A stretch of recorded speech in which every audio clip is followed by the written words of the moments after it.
Baik, saudara ahli, saudara sudah mendapatkan tempatnya, karenanya jadi politisi negara memberikan pendapat yang sebenar-benarnya ya, dengan keahlian Kasih Bang.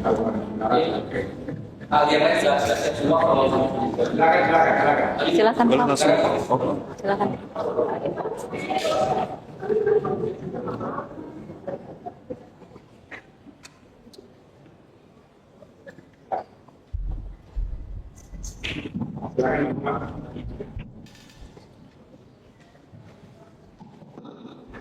Ada kurikulum vitae-nya, termasuk surat tugasnya.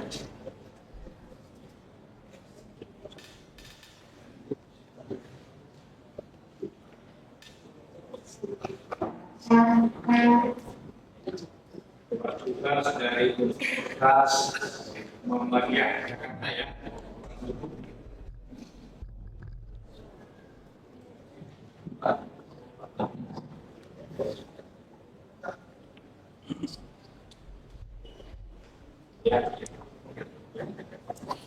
Nama lengkapnya Dr. Hairudda Syah. Kemudian lahir di Bulu. Alamat Bintangnya Country Estate Blok B2 nomor 3 sampai 4. SD Pondok 2 dari Jakarta Jakarta Selatan itu ya. Agama Islam. Kemudian pekerjaan sudah Fakultas Hukum Universitas Muhammadiyah Jakarta tahun 1994 sampai sekarang. Dia juga sebagai dosen Universitas Krishna di Sayana Jakarta yang 2014 sampai sekarang, dan jabatan terakhir Rektor Kepala, betul ya? Sehari-harinya mengaku mata kuliah apa nih Pak? Dalam bidang hukum pidana, Pidana, hukum acara pidana, tindak pidana tertentu dalam KUHP, S1, S2, S1, S2, S3 ini. dan juga sudah sering sebagai ahli di persidangan ya. Iya. Saudara kenal dengan pemohon ini, Thomas Berkasian? Tidak ada. Keluarga ya. Tidak. Kemudian yang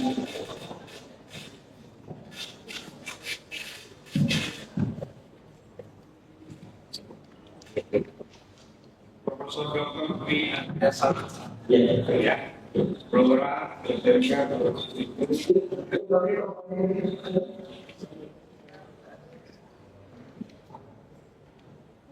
62 betul ya? Kemudian kerjaan dosen PB Fakultas Pertanian,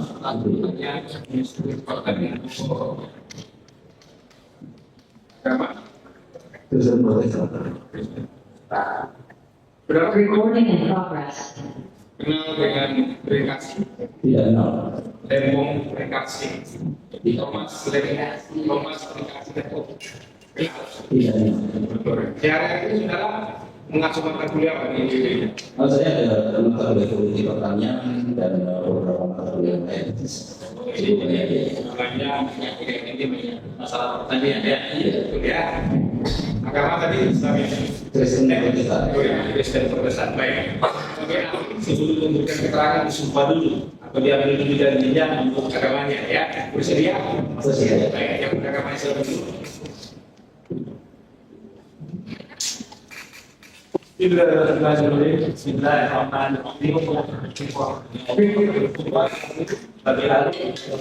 perkara ini kita akan memberikan pendapat tentang soal-soal yang dikemukakan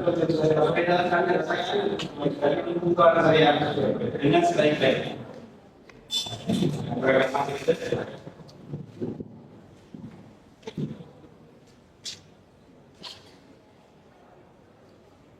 Saya Janti, saya berjanji sebagai akan memberikan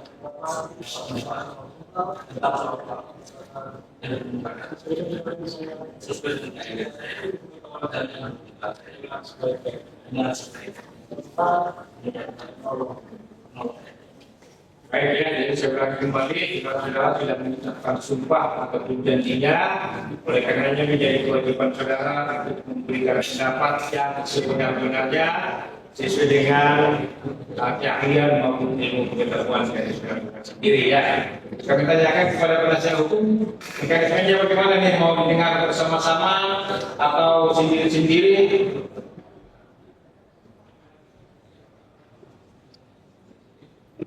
Bergantian Ya, kalau begitu kami yang duluan Pak ini dulu ya,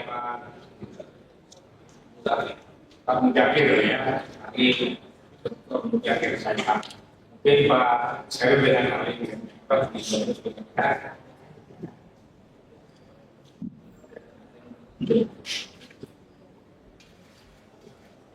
Berapa lama? 30 menit cukup. Pakai saksi tandungan. Ya.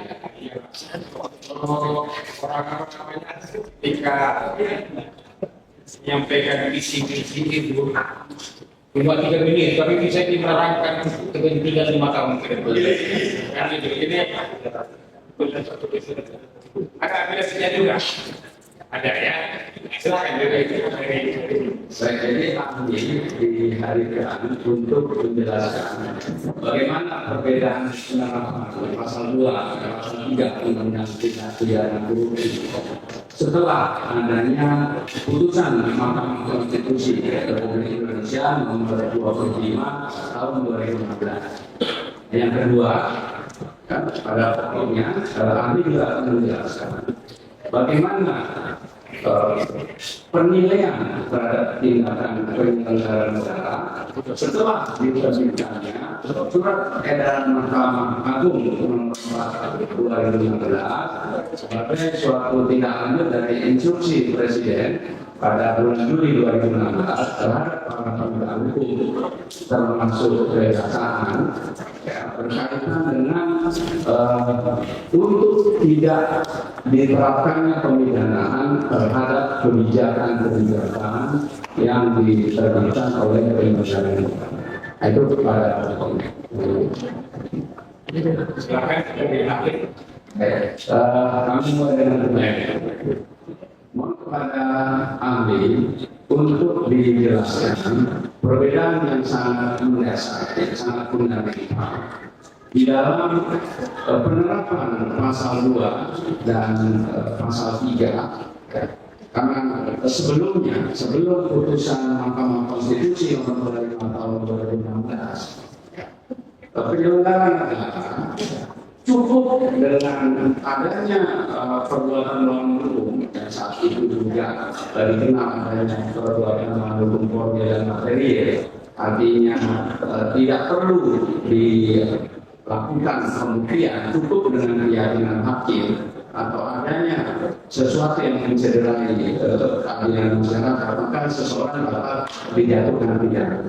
Nah, persoalan ini menyebabkan timbulnya banyak permasalahan macetnya di bidang penyelenggaraan pemerintahan, sehingga saat itu ada upaya hukum yang untuk dilakukannya suatu peninjauan terhadap pasal 2 dan pasal 3. Oleh karena itu, mohon saudara ahli jelaskan apa perbedaan yang sangat fundamental terhadap penerapan pasal 2 dan pasal 3 di dalam penegakan hukum tindak pidana.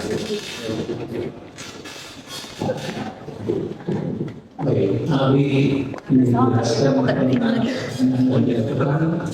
perbedaan antara pasal 2 pasal 3 sebelum adanya putusan Mahkamah Konstitusi dan setelah putusan Mahkamah Konstitusi.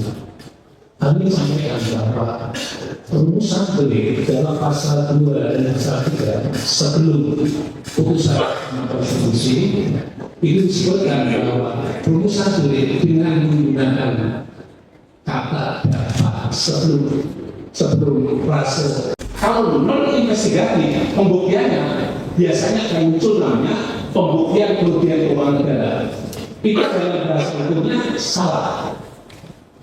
Mengapa salah? Kalau membuktikan kerugian keuangan negara saja, itu berarti membuktikan segala sesuatu yang rugi dan plus rugi. Kalau ada keuntungan, coret tidak termasuk karena yang tidak dibuktikan adalah rugi dan rugi. Nah, kalau itu terjadi, maka dalam hukum pidana tidak boleh menggunakan namanya teknik menghitung kerugian keuangan negara. Tapi kerugian negara, uang negara itu terjadi kerugian keuangan negara apabila dia menggunakan audit investigasi, maka kerugian negara itu bisa terjadi, bisa juga tidak terjadi. Karena proses audit investigasi pro-justisia itu objektif, tidak subjektif menghitung kerugian negara. Kalau dia objektif, artinya apa? Hasil audit itulah yang menentukan ada tidaknya kerugian keuangan negara. Bukan menghitung kerugian negara yang untungnya dari masyarakat. Kalau audit kerugian keuangan, audit investigasi secara objektif, hasilnya bisa terjadi menguntungkan negara, hasilnya bisa jadi merugikan keuangan negara. Maksud Anda adalah objektif. Tapi kalau menggunakan merugikan keuangan negara ini begitu kerugian keuangan negara saja, itu dalam hukum pidana salah. Karena hukum pidana menganut asas yang disebut sebagai presumption of innocence atau praduga tak bersalah. Tapi kalau dia menghitung kerugian negara, itu namanya, atau kerugian negara saja, itu namanya praduga bersalah. Karena yang itu kesalahannya yang merugikan, tapi yang menguntungkan tidak dimasukkan. Nah, inilah yang ahli luruskan dalam konteks ini. Setelah ahli melakukan kajian, yang maknanya audit investigatif seperti itu objektif, ya, menghindari sikap subjektif yang dilakukan oleh aparat penegak hukum, terutama penyidik. Kalau sudah subjektif, ya orang itu pokoknya salah, bagaimana cara mencari kesalahannya, nggak boleh. Harus objektif. Kalau dia salah, ada bukti kesalahannya. Kalau dia benar, ada bukti kebenarannya. Namanya dengan audit investigatif. Yang terakhir kami sampaikan, siapa yang punya kompeten untuk melakukan audit investigatif seperti itu? Anda sampaikan, audit investigatif itu adalah audit yang dilakukan oleh lembaga yang punya kompetensi untuk melakukan audit terhadap keuangan negara, bukan kerugian keuangan negara, keuangan negara. Siapa itu? Adalah BPK RI. BPK RI yang punya kewenangan untuk melakukan audit. Audit BPK RI yang pertama mengenai general audit atau audit umum, dan yang kedua adalah audit khusus yang disebut audit khusus, termasuk di dalam itu adalah audit investigasi. Jadi dalam hal pembuktian perkara pidana pada tahapan pra peradilan itu yang dibuktikan cukup satu lembar saja, atau sebenarnya hanya beberapa lembar, yang lembar itu dalam bentuk surat, dan surat itu produk dari simpulan audit investigasi. Simpulan itu bisa ada kerugian negara, bisa tidak ada kerugian negara. Keliru juga kalau menghitung kerugian keuangan negara, berapa ruginya? Bukan itu. Ada nggak kerugian keuangan negara? Apakah ada? Atau tidak ada kerugian keuangan negara? Objektif. Asalkan bisa dibuktikan bahwa proses auditnya adalah bersifat yang objektif. Nah, atas dasar itu kami sampaikan bahwa dengan audit yang dilakukan oleh auditor atau lembaga yang memiliki kompetensi untuk melakukan audit pertanggungjawaban terhadap kerugian, pertanggungjawaban terhadap laporan pertanggungjawaban keuangan negara, itu adalah menurut Undang-Undang Dasar, menurut Undang-Undang PPK, dan menurut Undang-Undang Perbendaharaan Negara, itu adalah BPK RI. Sehingga kalau BPK RI itu menerima laporan pertanggungjawaban, laporan pertanggungjawaban penggunaan keuangan negara, maka jika diaudit dengan beberapa hasil audit yang esensi pokoknya, kalau ada dugaan terjadinya tindak pidana, maka audit BPK akan merekomendasikan bahwa laporan hasil audit itu akan direkomendasikan dikirimkan kepada APH atau aparat penegak hukum untuk dilakukan pemeriksaan penyelidikan apakah benar terjadi kerugian negara itu, memastikan bahwa dia adalah karena perbuatan melawan hukum dalam pidana. Kalau iya ternyata hasil penyidik mengatakan itu hasil diduga terjadi kerugian keuangan negara karena perbuatan melawan hukum, maka pihak penyidik akan kembalikan lagi meminta kepada auditor BPKRI untuk memastikan kerugian keuangan negara tadi dengan melakukan permintaan audit investigatif. Jadi kalau sudah hasil investigasi tadi objektif ya hasilnya apa? Disitulah mulai starting point. Kalau hasilnya adalah pada kerugian keuangan negara disebabkan karena perbuatan melawan hukum dalam hukum pidana atau melakukan kewenangan dalam hukum pidana, berarti perkara harus di-close.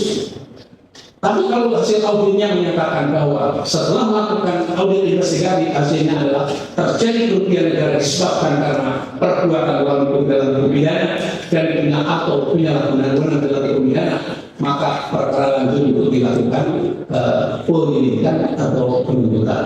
Demikian keterangan ahli perbedaan dan perubahan dari apa yang disebut sebagai dampak atau akibat dari putusan Mahkamah Konstitusi yang menyatakan kata dapat sebelum fase merugikan keuangan negara adalah inkonstitusional.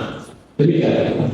Kepada ahli, apakah dengan demikian setelah putusan Mahkamah Konstitusi nomor 25 tahun 2016 tersebut pengaruh terhadap adanya bukti permulaan itu memberikan suatu kewajiban atau mandatori bahwa bukti permulaan kerugian keuangan negara itu sebagai suatu syarat mutlak secara formal yang harus dipenuhi untuk seseorang dapat ditetapkan sebagai tersangka.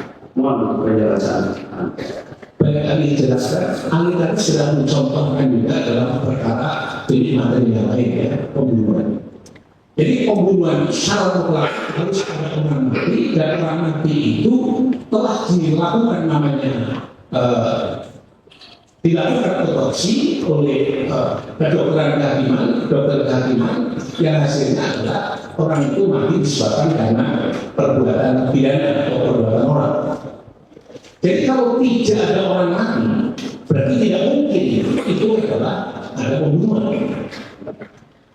Kalau kita balik, kalau orang sudah disangka melakukan pembunuhan, tapi tak ada bukti orang mati, tidak bisa penyangkaan atau menjadikan tersangka karena pembunuhan, berarti tidak ada orang mati. Maka itu akan menjadi tidak pidana pembunuhan kalau sudah ada surat keterangan dokter visum et repertum dari kedokteran forensik yang menyatakan ada orang mati karena perbuatan pembunuhan. Dan kemudian seseorang diperiksa ada bukti-bukti dengan dua alat bukti, ternyata sidik jari dan alat bukti yang lain memastikan bahwa dia adalah sebagai pelaku.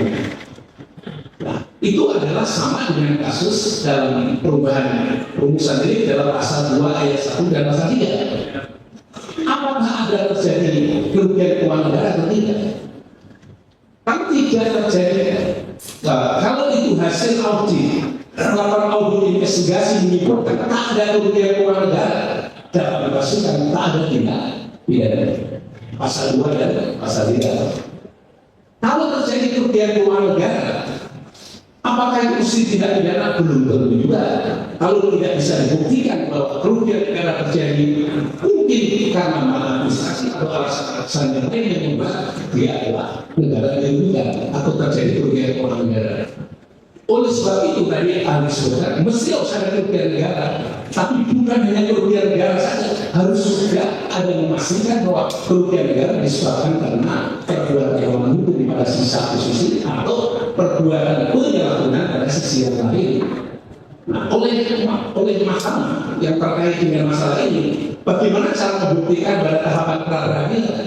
Cukup tadi katakan kerugian negara adalah produk audit yang dilakukan oleh BPKRI dengan audit investigatif. Satu, dalam audit investigatif asalkan dia ketika terjadi kerugian negara dan penyidik meminta kepada auditor pada BPKRI untuk memastikan dia karena perbuatan melawan dalam hukum pidana atau penyalahgunaan wewenang dalam hukum pidana, hasilnya dipastikan dia akan dijawab oleh Mahkamah Konstitusi melalui audit investigatif itu disebabkan karena perbuatan dalam hukum pidana atau bukan perbuatan hukum pidana.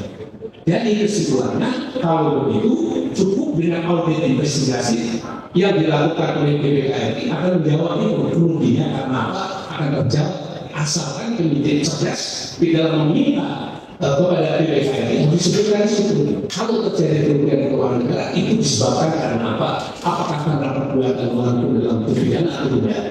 Tapi kalau penyidik tidak meminta, pastilah tidak akan terjawab. Kalau tidak terjawab terus bagaimana? Masih harus diperiksa lagi. Karena apa? Bisa jadi kerugian keuangan negara karena terjadinya maladministrasi saja. Tapi bisa juga terjadi tidak pidana, masih belum pasti. Nah, oleh sebab itu penyidik yang cerdas akan bertanya juga untuk ditanyakan sebab-sebab terjadinya kerugian keuangan negara. Kalau itu sudah dijawab oleh namanya adalah lembaga negara yang ditugasi untuk melakukan audit atau melakukan audit terkait dengan investigasi laporan pertanggungjawaban kerugian, laporan pertanggungjawaban penggunaan keuangan negara, maka jawaban itu akan menjadi memastikan dia ada kerugian keuangan negara karena pidana atau tidak. Jadi sebagai analisis terhadap pertanyaan tadi, apakah itu mutlak mengurangi? Tanpa ada kerugian keuangan negara, hasil audit sebagaimana analis saudara tadi, itu tidak mungkin proses hukum itu berlanjut karena ada kerugian keuangan negara. Demikian. Terima kasih sekali.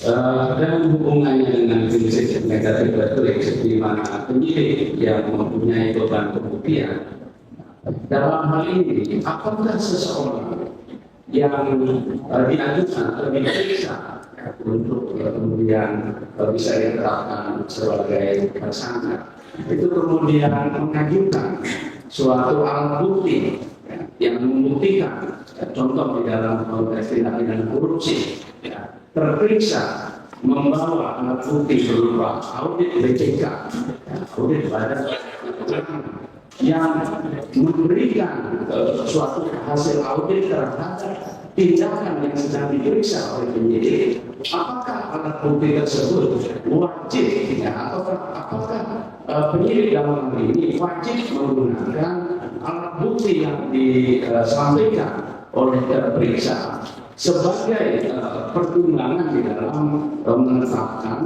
ada tidaknya suatu tindak pidana.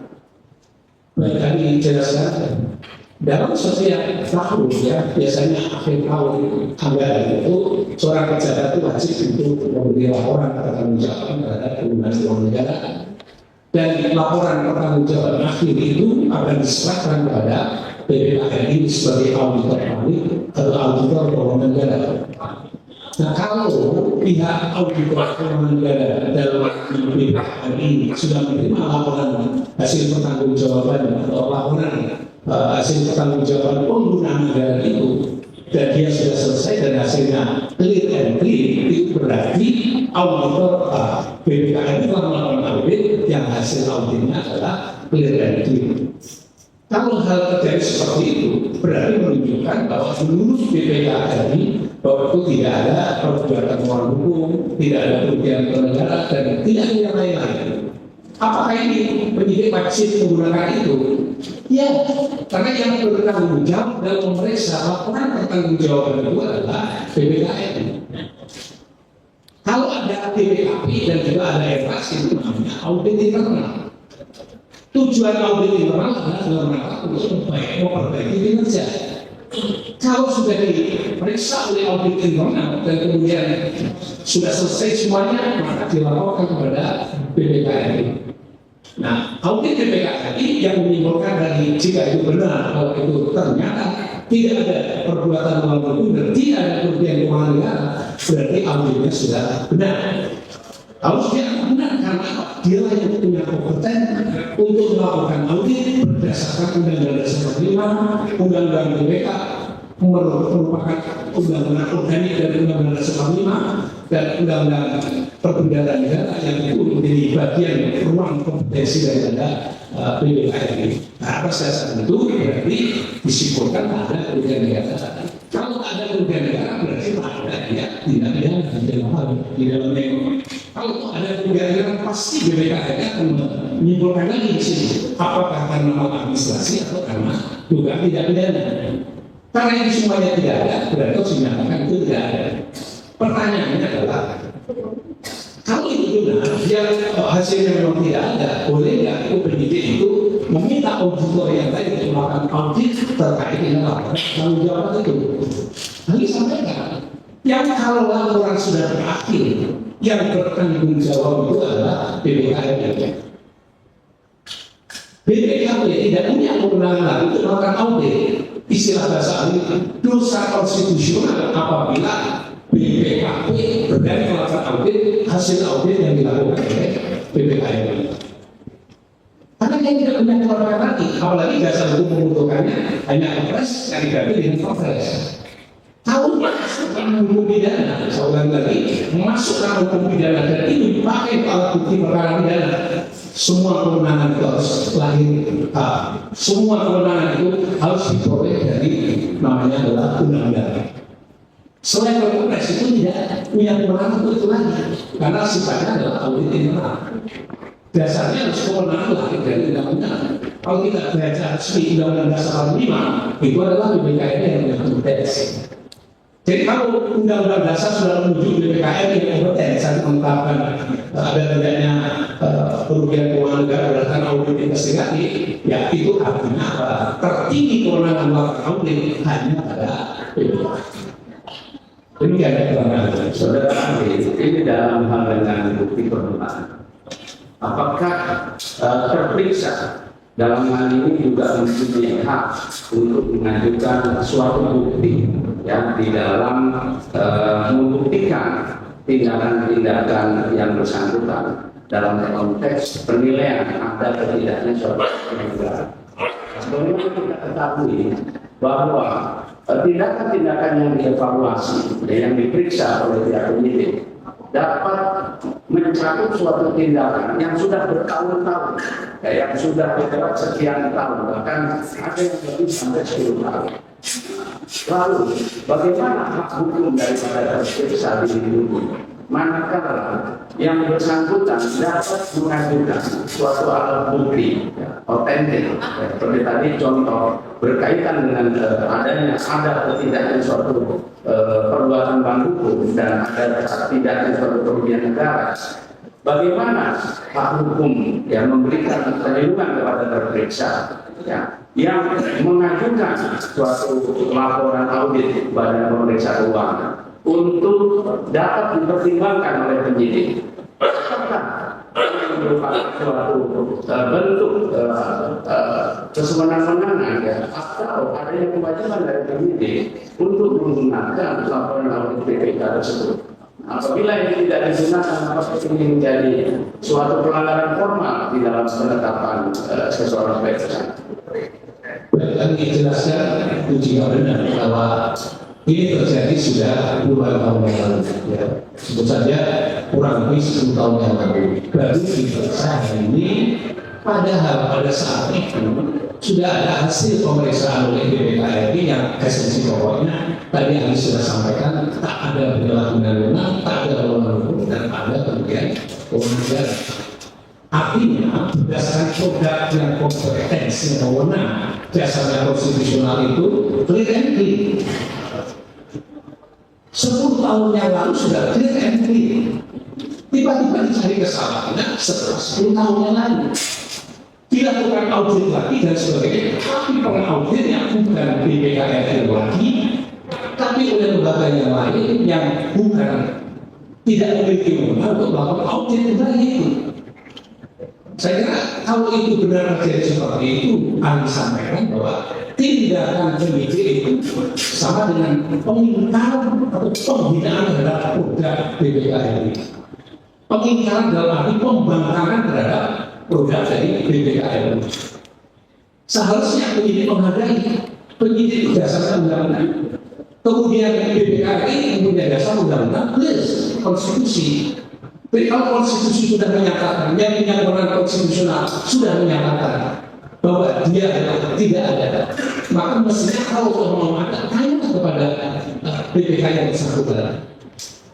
Tapi pada 10 tahun yang lalu, saya ingin menanyakan, mengapa 10 tahun yang lalu baru sekarang diperiksa? Itulah yang pertanyaan akademik dalam konteks ahli adalah pada saat diperiksa tidak ada apa. Barangkali penyidik juga tahu pada saat itu tidak ada apa-apanya. Tapi tiba-tiba ada apa-apanya setelah 10 tahun yang lalu. Ini menjadi pertanyaan akademik yang saya kira jangan sampai ada lembaga-lembaga yang tidak percaya kepada produk yang dibuat oleh lembaga-lembaga yang lain. Kalau itu terjadi seperti itu, mohon maaf. Pertama adalah melanggar prinsip mengapa 10 tahun yang lalu diperiksa sekarang. Pada 10 tahun yang lalu tidak terjadi indikasi apapun karena objeknya sama. Yang diperiksa adalah hasil audit yang dilakukan oleh BPKRI terhadap keuangan negara itu atau terhadap penggunaan keuangan negara itu. Jadi kalau itu dilakukan, menurut kami haknya terperiksa dan haknya kalau itu belum ditetapkan sebagai tersangka, haknya terperiksa untuk mengajukan bukti ini bahwa itu adalah tindakan yang sudah dilakukan audit oleh BPKRI. Seandainya itu jaksa atau penyidik tidak percaya kepada audit BPKRI, tulis dia surat kepada BPKRI bahwa penyidik tidak percaya kepada audit BPKRI. Nanti BPKRI kan melakukan audit lagi. Tapi kalau audit lagi menyatakan masih tetap begitu, ya sudah selesai. Tapi kalau tidak dilakukan komplain terhadap hasil audit itu, menurut ahli yang benar dalam konteks produk audit itu ya audit dari BPKRI. Apakah dengan demikian penetapan tersangka dalam hal seperti itu terjadi dapat dikatakan sebagai prematur dan harus dibatalkan? Dalam tataran dari bukan prematur tidak prematur. Menurut ahli adalah sah atau tidak.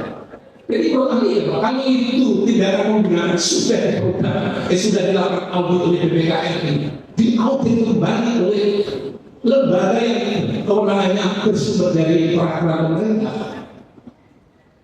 Menurut ahli itu sudah berapa lembaga yang bersangkutan? Menurut saya sudah overlapping.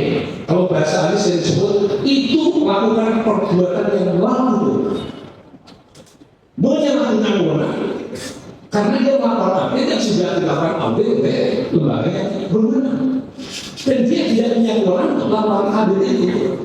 Maka kalau dia punya project audit yang itu dijadikan bukti di pengadilan, pertama adalah bukti terjadinya tidak pidana korupsi. Yang dasar pembuktian kerugian negara adalah audit yang dilakukan oleh BPKP. Yang audit BPK tidak menyatakan seperti itu, maka tindakan BPKP itu adalah melampaui wewenang.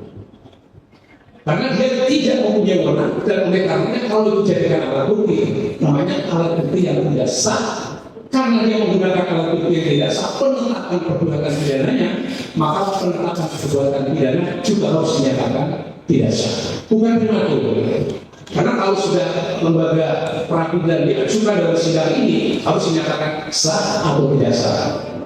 Jadi ahli berpendapat tidak sah dia menggunakan alat bukti yang dibuat, kalau memang ada buktinya dibuat oleh BPKP terkait dengan dokumen hukum, laporan pertanggungjawaban yang sudah diperiksa oleh BPKRI 10 tahun yang lalu, maka tidak dilakukan audit oleh BPKP harus dinyatakan tidak sah dan tidak dapat dijadikan alat bukti dalam perkara pidana tidak pidana korupsi. Demikian keterangan. Terima kasih. Kemudian ini berkaitan dengan kewenangan penilaian suatu tindakan dari pejabat penyelenggara negara. Sebagaimana kita ketahui bahwa bulan Juni 2016 Presiden Republik Indonesia saat itu di dalam arahannya kepada para penegak hukum, kepolisian dan kejaksaan yang menginstruksikan ada 5 instruksi. Salah satu diantaranya adalah menginstruksikan untuk tidak memidanakan suatu kebijakan yang dikeluarkan oleh penyelenggara negara. Nah, kemudian hal ini juga diikuti dengan adanya penerbitan surat edaran Mahkamah Agung nomor 4 tahun 2016 yang pada pokoknya menyatakan bahwa untuk menilai ada tidaknya suatu perbuatan melawan hukum yang dilakukan oleh penyelenggara pemerintahan, ya, harus dilakukan oleh lembaga pengadilan secara usaha negara atau masuk dalam ruang lingkup atau ranah hukum administrasi negara, sehingga kewenangan untuk memeriksa atau menilai ada tidaknya suatu perbuatan pelanggaran hukum itu adalah kewenangan daripada lembaga ya, administrasi negara dengan menggunakan undang-undang hukum administrasi negara. Nah, dalam hal ini mohon ahli dapat menjelaskan bagaimana kekuatan atau surat edaran Mahkamah Agung ini ya, di dalam penerapannya sehubungan dengan penerapan tindak pidana korupsi. Apakah sebelum dilakukannya penyidikan oleh pihak penegak hukum dalam rangka hukum pidana, apakah menjadi syarat mutlak ya, untuk diperolehnya suatu penilaian dan suatu perbuatan yang dalam hukum dalam ranah hukum administrasi negara, ataukah juga bahwa penilaian suatu kebijakan itu bukan merupakan kewenangan ranah hukum pidana? Mohon ahli dapat menjelaskan. Terima kasih. Baik, ahli jelaskan tadi yang terkait dengan masalah yang berhubungan dengan kebijakan. Ya. Saya kira keputusan presiden itu sudah linear dengan prinsip-prinsip dalam hukum administrasi. Kebijakan itu umumnya memang mungkin tidak sesuai dengan hukum atau norma. Tapi dalam dunia hukum administrasi itu prinsipnya kebijakan itu ya harus kebijakan itu adalah namanya orang bijaksana, orang diskresi atau orang bijaksana. Kalau orang bijaksana, kalau misalnya di dalam penggunaan orang bijaksana itu melawan hukum, tapi ada tujuan yang lebih besar lagi dalam konteks itu. Maka dengan ada tujuan yang lebih besar lagi atau tujuan itu sesuai dengan hukum yang berlaku, maka berarti kebijakan itu tidak bisa dimasukkan dikualifikasikan sebagai perbuatan melawan hukum dalam hukum pidana. Saya sebenarnya bahwa kalau tadi kebijakan itu adalah masuk dalam ranah hukum administrasi sebagaimana surat edaran Mahkamah Agung itu kan demikian, kebijakan itu masuk ranah hukum administrasi.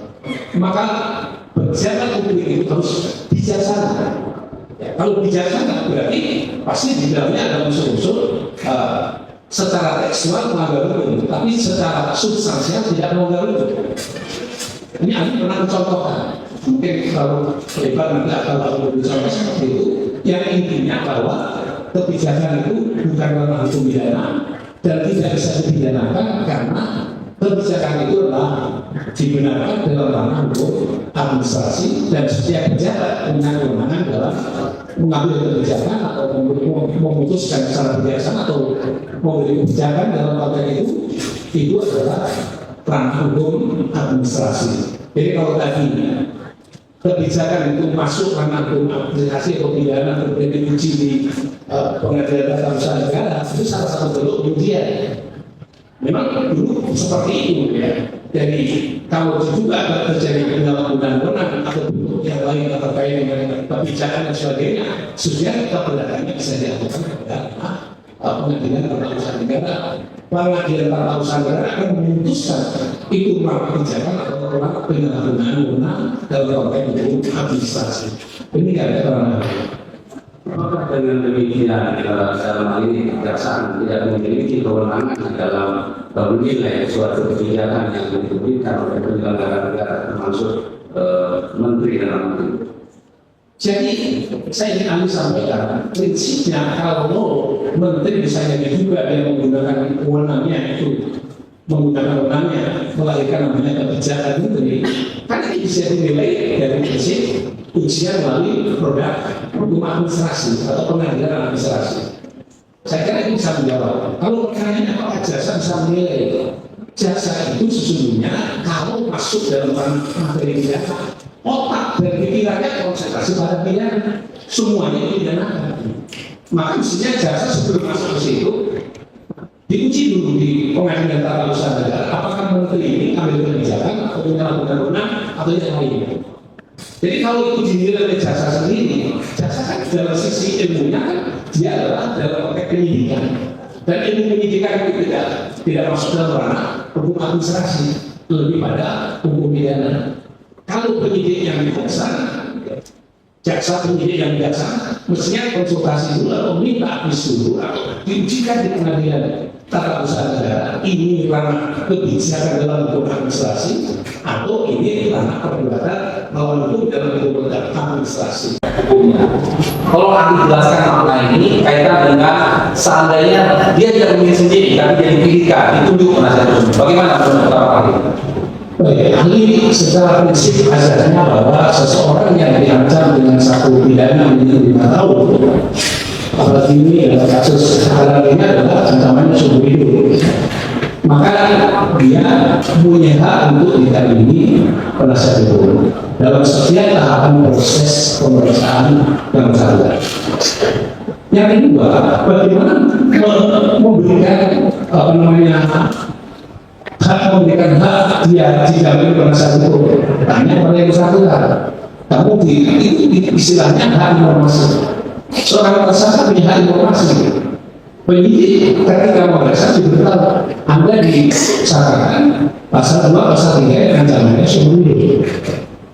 Dan Anda punya hak untuk menjadi penasihat hukum. Anda mau minta sendiri atau mencarikan? Kalian itu berarti karena hak seseorang sebagai tersangka itu bebas untuk memilih siapa penasihat hukum yang dipercaya yang ditunjuk. Bagaimana kalau misalnya supaya cepat pemeriksaan tidak saya tunjuk ahlinya saja, tidak bisa, apakah saya tunjuk pihaknya saja yang ditunjuk, ini itu tidak boleh, karena hak itu privasi mereka siapa yang dipercaya untuk menjadi penasihat hukum. Jadi kalau ditunjuk oleh penyidik itu kemudian diperiksa hanya melengkapi istilah bahasanya, hanya memenuhi kelengkapan hukum administrasinya untuk membuktikan nanti bahwa pada saat itu sudah dijalankan penasihat hukum. Padahal penasihat hukumnya pakai dari penyidik misalnya begitu. Menurut ahli hukum pidana itu cari kebenaran material.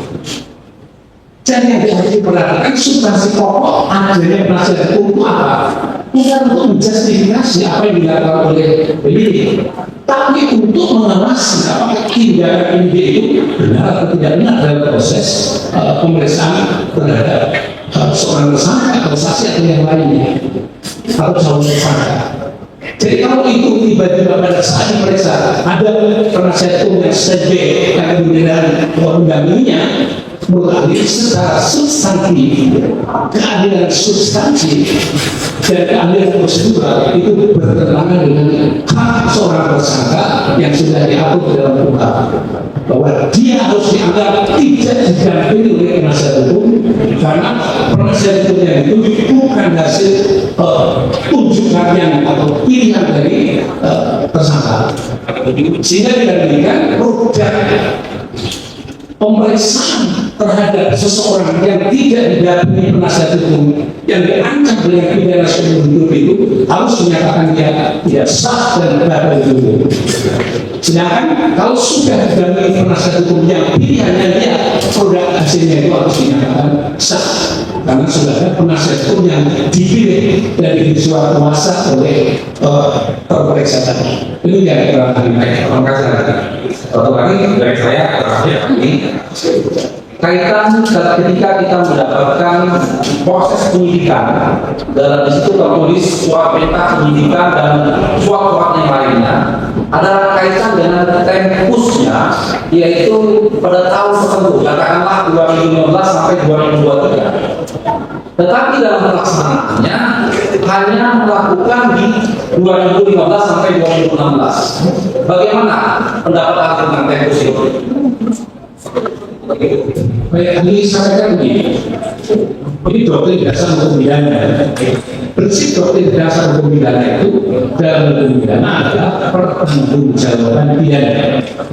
Dan doktrin pertanggungjawaban pidana itu menegaskan bahwa asasnya adalah siapa yang berbuat maka dia harus bertanggung jawab. Jadi kalau seorang pejabat menjabatnya pada tahun 2015 sampai dengan 2016, 15 sampai 16, dia bertanggung jawab pada produk yang diterbitkan pada 2015 dan 2016. Jika itu masuk pidana, maka pertanggung jawabannya adalah 2015 dan 2015 dan 2016. Seorang pejabat tidak bisa dimintai pertanggungjawaban terhadap menteri-menteri yang diangkat sebelumnya, ya dia juga mengambil keputusan yang sama. Demikian seorang pejabat menteri itu atau seorang menteri itu tidak bisa dimintai pertanggungjawaban terhadap perbuatan yang dilakukan oleh menteri-menteri setelahnya. Dia hanya bertanggung jawab pada saat masa jabatannya dia sebagai menteri. Maka hal ini ketika ditanya dari sebelumnya, maka laporan pertanggungjawaban terkait dengan menteri yang bersangkutan adalah pertanggungjawaban pada tahun di mana dia menjabat. Kalau 2 tahun dia menjabat dan 2 tahun itu clear and clear, maka dia adalah clear and clear. Artinya tidak ada terjadi masalah terkait dengan laporan pertanggungjawaban penggunaan keuangan itu. Jadi sudah selesai, ya, sudah selesai. Nah, oleh sebab itu kalau tadi ditanyakan kepada ini, dia harus bertanggung jawab sampai 2015 sampai 2003. Ini 2015 sampai 2023.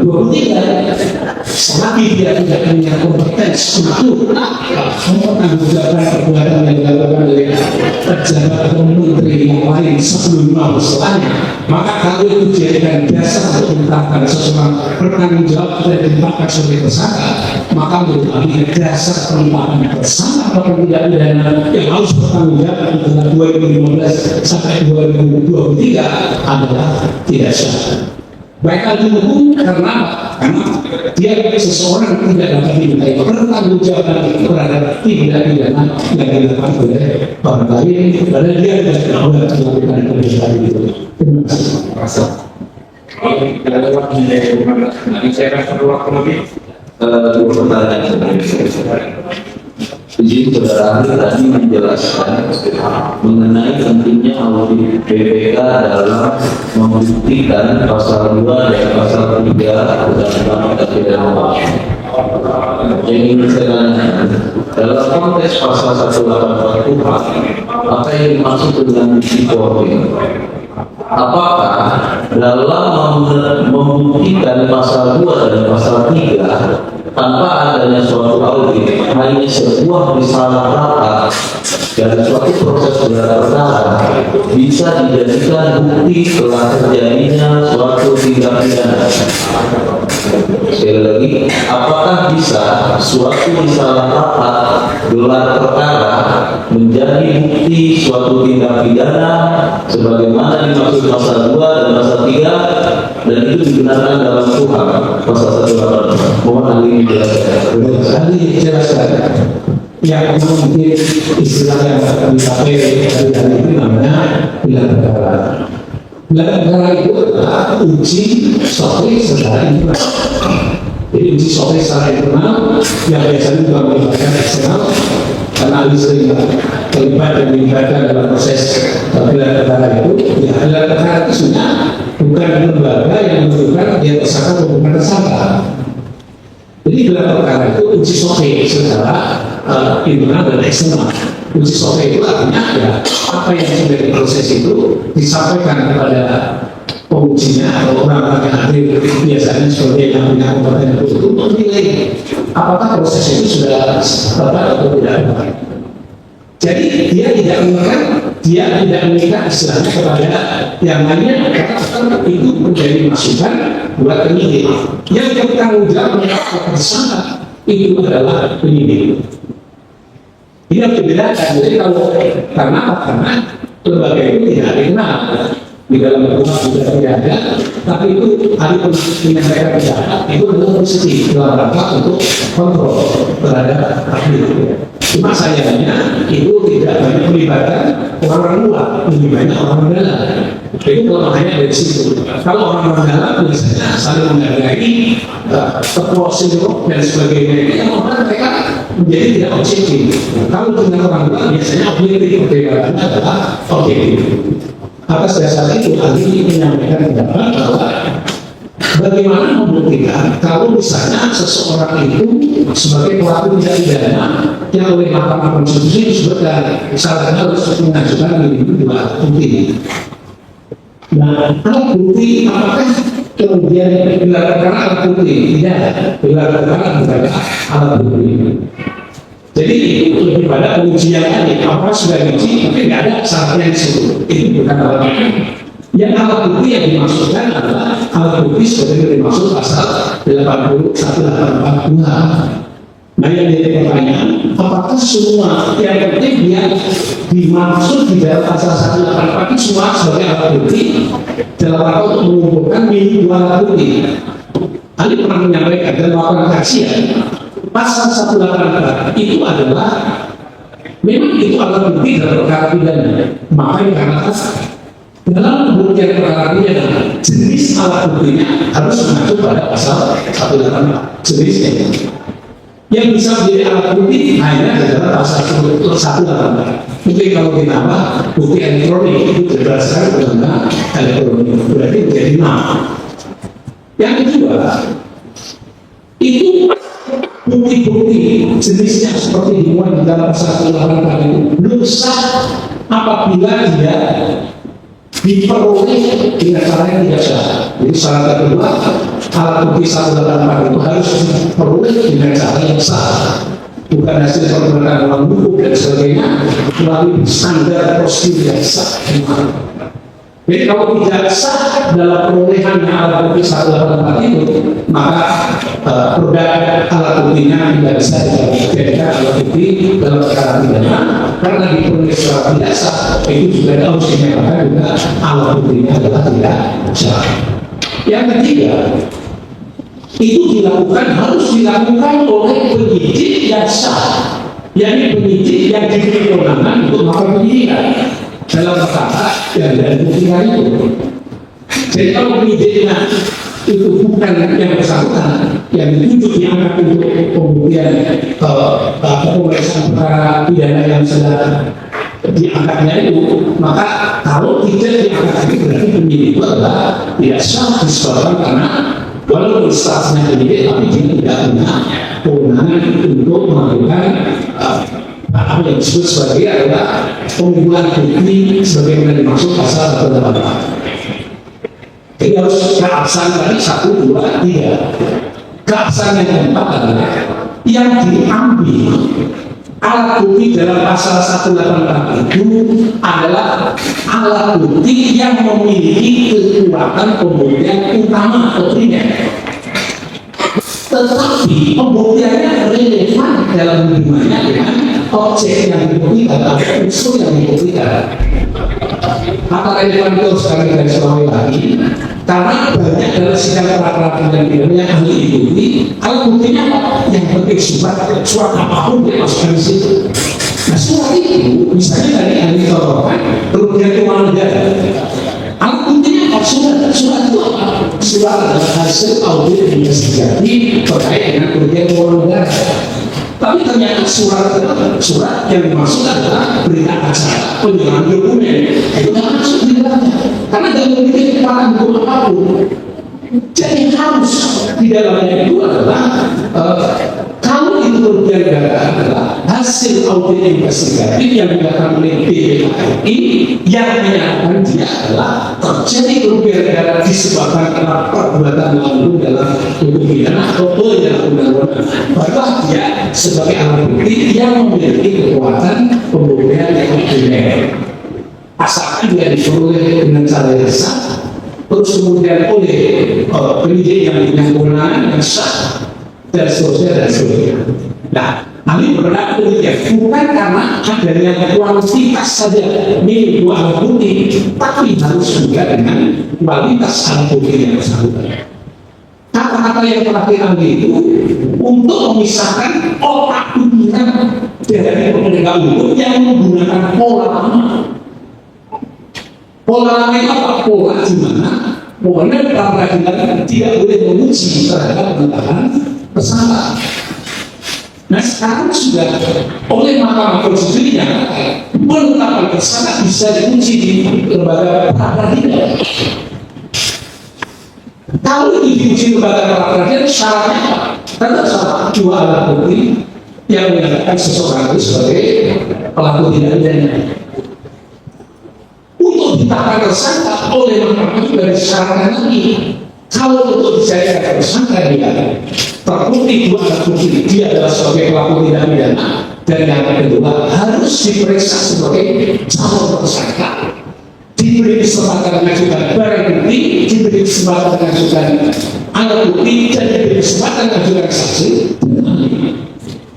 Tapi dia belum diperiksa sebagai calon tersangka, seseorang yang bisa dibuktikan dengan dua alat bukti sebagai pelaku tindak pidana belum bisa ditetapkan sebagai tersangka. Ini karena prinsipnya menurut keputusan Mahkamah Konstitusi. Atas dasar itulah kami menyampaikan pendapat bahwa dengan putusan Mahkamah Konstitusi tadi, kalau dihubungkan dengan yang disebut syarat formil tadi, dua alat bukti itu benar harus dua alat bukti. Tetapi kalau itu dijadikan dasar untuk menerapkan putusan Mahkamah Konstitusi, maka alat bukti harus memiliki kekuatan pembuktian. Cukup saja disampaikan bahwa alat bukti di lembaga peradilan atau sidang pengadilan ini, alat bukti penyidik itu apa yang dipakai untuk menyatakan ada perbuatan pidana, yang kedua untuk menyatakan dua alat bukti dia sebagai pelaku tindak pidana, asalkan satu tadi ditetapkan tersangka harus pernah diperiksa sebagai calon tersangka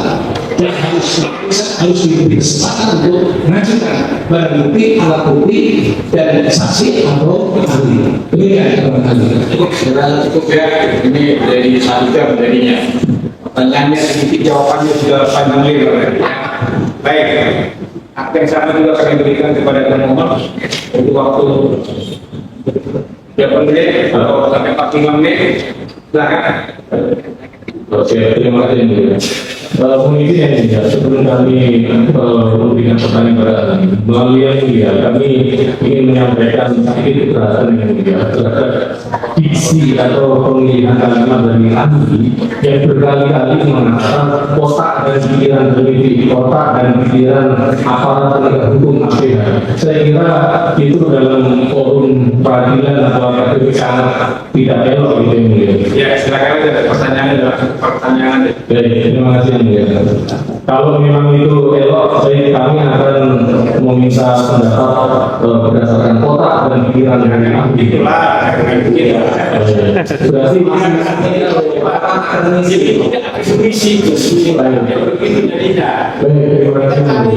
kebenaran atau pendapat kita kan sedemikian rupa dari ahli ini, gitu ya. terima kasih ya. Berarti kita sepakat bahwa kalimat itu elok.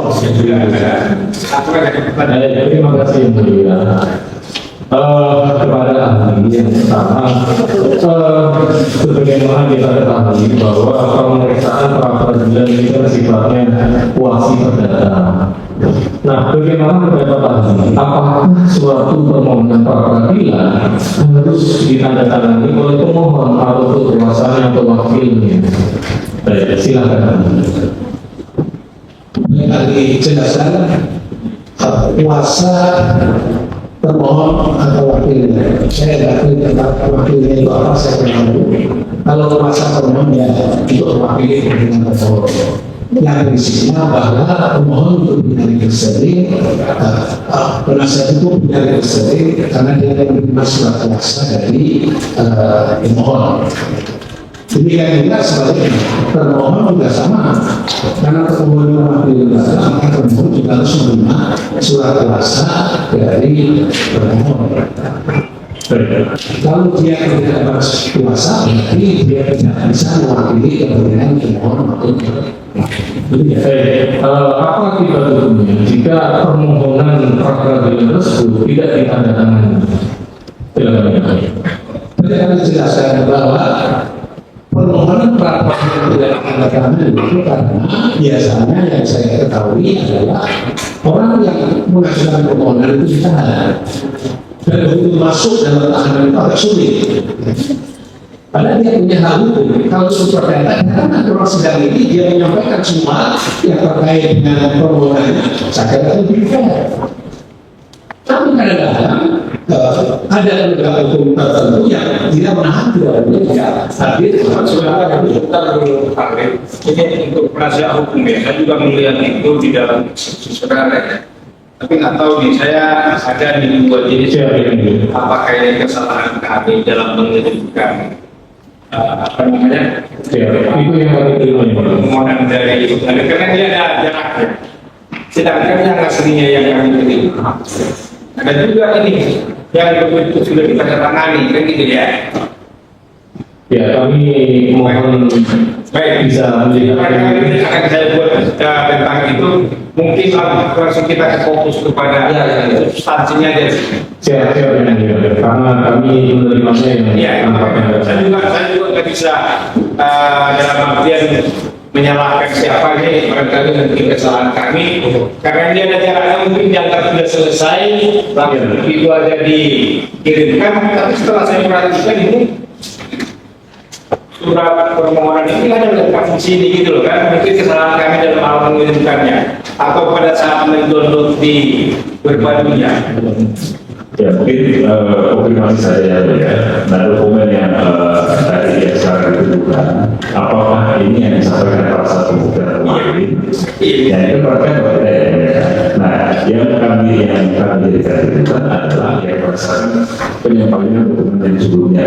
Nah yang mulia sekarang ini disampaikan adalah dokumen yang disampaikan pada saat persidangan kemarin. Nah sebetulnya kan ya, sebelumnya kan sudah mempersoalkan di jawaban kami pada Selasa. Jadi ada kemungkinan ya, ada perbedaan yang kemudian dilakukan menyusul seperti itu. Saya nanti sebenarnya bahwa secara resmi kami sudah melakukan di sini, semuanya itu bisa tangani. Ya, nanti sebentar saya juga bisa mengatakan sistem kami ya. Yang saya terima itu selain yang disampaikan melalui ya di dalam itu tempat kami itu saya secara kami ada terima kasih kepada substansi. terima kasih atas penjelasan. Berikutnya saudara ahli, kita mau tanya terkait pra peradilan. Nah,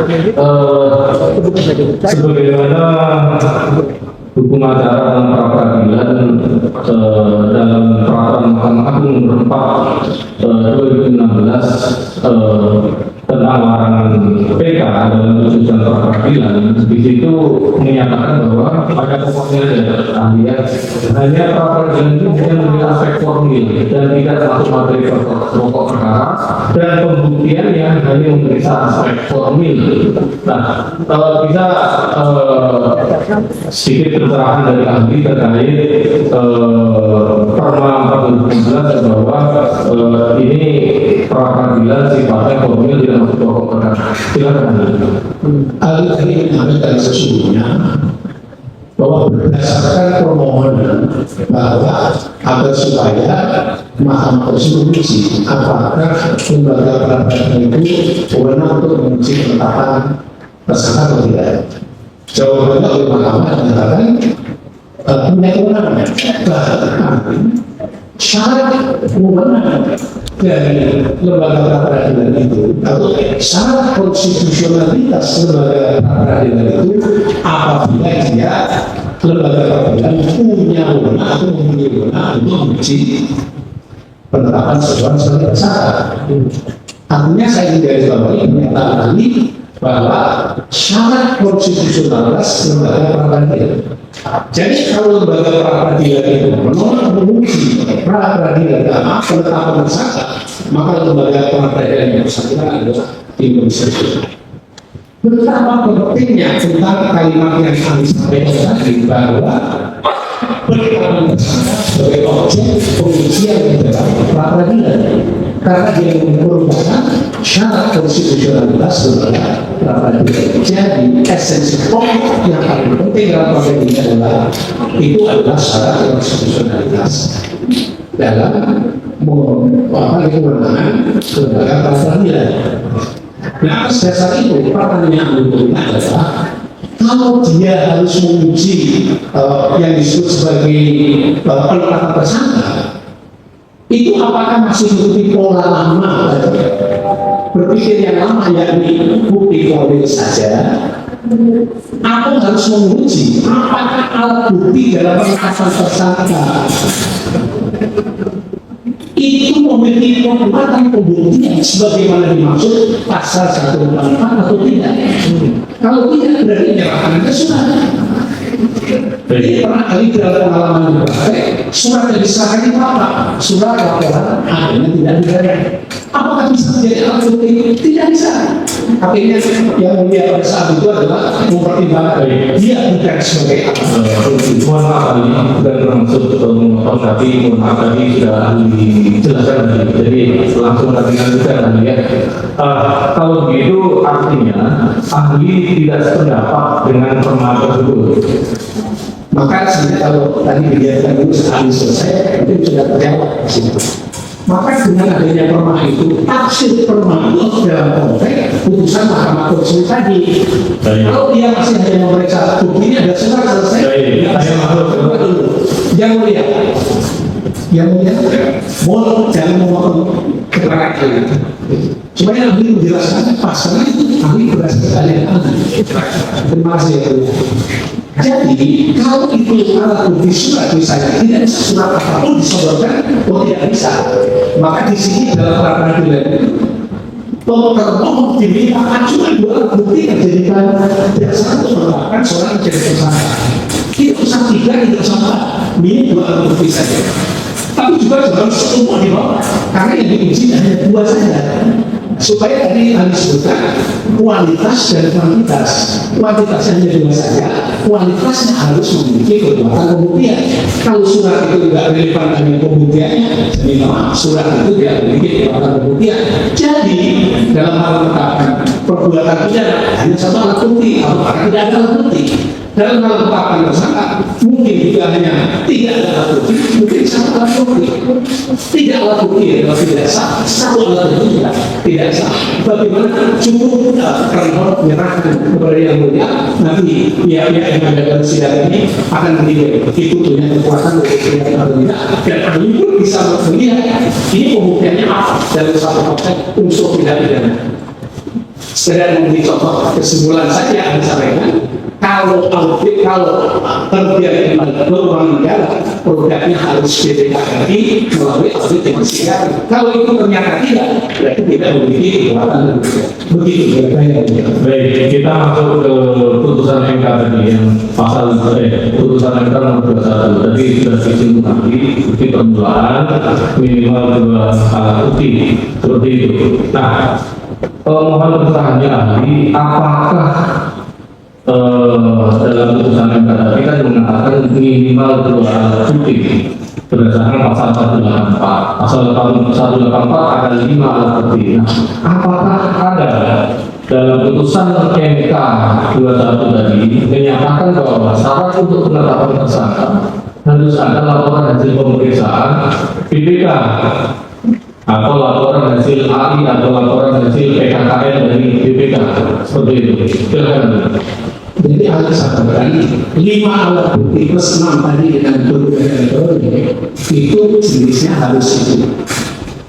Yang kedua, ketika ingin membuktikan satu unsur tidak pidana, kalau itu perbuatan pidananya, unsur tidak pidana, mana di antara 5 atau 6 tadi yang cocok untuk bisa, yang relevan istilah bahasa ahli, yang relevan untuk pembuktian dalam perkara pidana. Tadi yang sudah contohkan, kalau ada orang mati itu siapa yang rela membuktikan? 1, saya di situ ada bukti adalah kedokteran kehakiman yang kemudian melahirkan visu KDP. Visu KDP itu alat bukti surat. Jadi pertanyaannya, apakah harus ada alat bukti surat dalam visu KDP? Itu dalam bahasa jenis pembuktian, maka itu namanya alat bukti surat. Kalau dibuat oleh itu bukan dokter kehakiman, misalnya dibuat oleh orang lain yang menyaksikan membuat keterangan, itu tidak memiliki kekuatan hukum. Yang bisa memiliki kekuatan hukum adalah alat bukti visunya dari itu yang dipakai kedokteran kehakiman atau kedokteran forensik kehakiman. Jadi kata-kata kedokteran kehakiman tidak ada dalam pasal 184. Tapi dari relevan dengan pembuktian adalah kalau itu dibuat oleh kedokteran forensik. Kalau saya bisa menyaksikan sebenarnya seperti apa, keterangan saya benar, tapi saya tidak memiliki keterangan saya tidak benar dan tidak bisa memiliki kekuatan yang kecuali dia cuma alat bukti dan siap pelengkap pembuktian. Ya, dalam hal kerugian negara sama seperti itu. Demikian. Baik, kita beri pendapatnya, kita lanjutkan.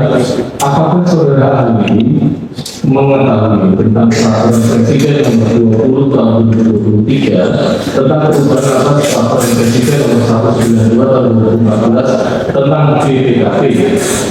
Khususnya diantaranya menyatakan bahwa BPKP bisa melakukan audit investigatif terhadap kasus-kasus penyimpangan yang berindikasi kerugian keuangan negara daerah, audit penghitungan kerugian keuangan negara daerah, pemberian keterangan ahli dan upaya pencegahan korupsi. Bagaimana pendapat Anda?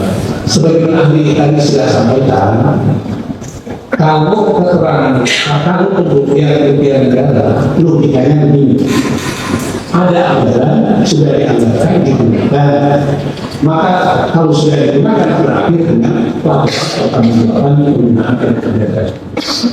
Dan kalau sudah ada laporan pertanggungjawaban kerugian, laporan pertanggungjawaban penggunaan keuangan negara itu diserahkan kepada BPK.